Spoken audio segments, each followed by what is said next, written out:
Welcome to this YouTube channel.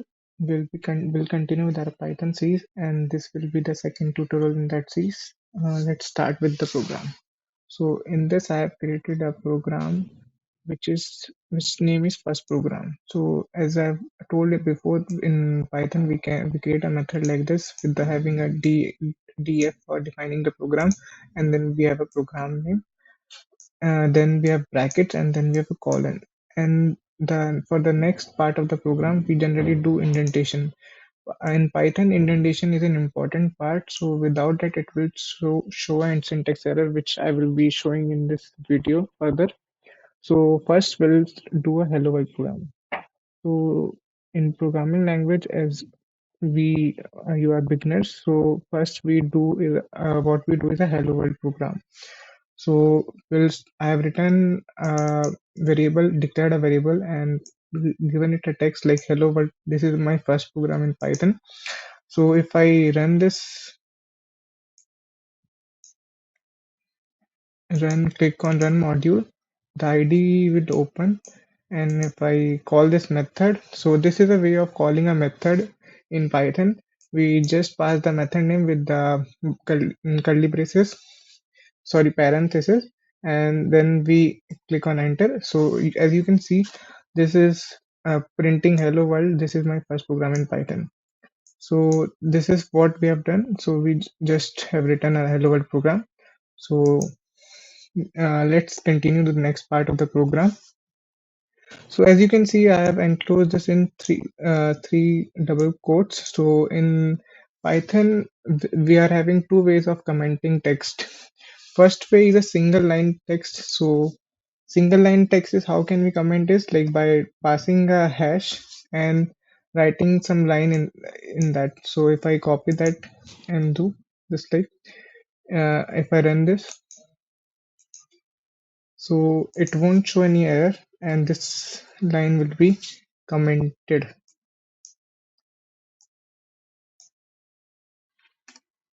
So as we can see, so this was the first way, and the second way is having double quotes, triple quotes, and closing and opening. So in this we can have a multi-line comment. So this is all about the comments. Now moving it to the next part. If I uncomment this,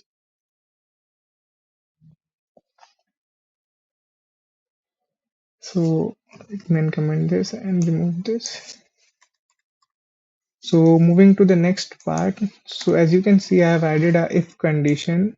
If 10 is greater than 2, semicolon, and then print. So what do you think? This will show any error while running this program or not? Let's see. Let me comment this so it won't be coming in the print statement. If I run this, as you can see, it is showing expected indented block after if statement.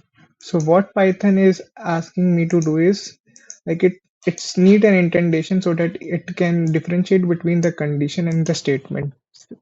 Same as we are doing for the method and the inner inside statements in the functions. So what we will do is add an indentation in this. And now what would you think, like, will this problem statement run or not? Let's see. If I click on run, so as you can see, it won't show me any error. And if I run this program, so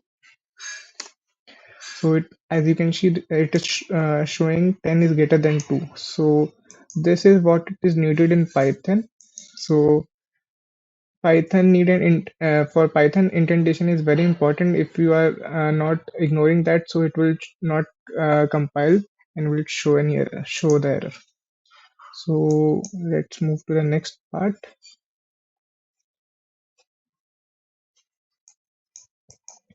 So as I have shown in the previous video also, there in the variable declaration part, in Python, we can directly declare variables like x equals to 2 or y equals to some string.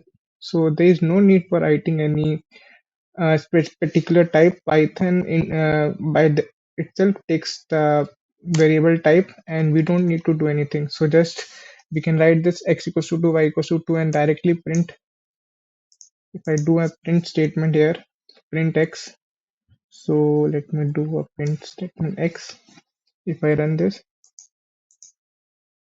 and click on the first program, so if I do, you can see it is printing a 2.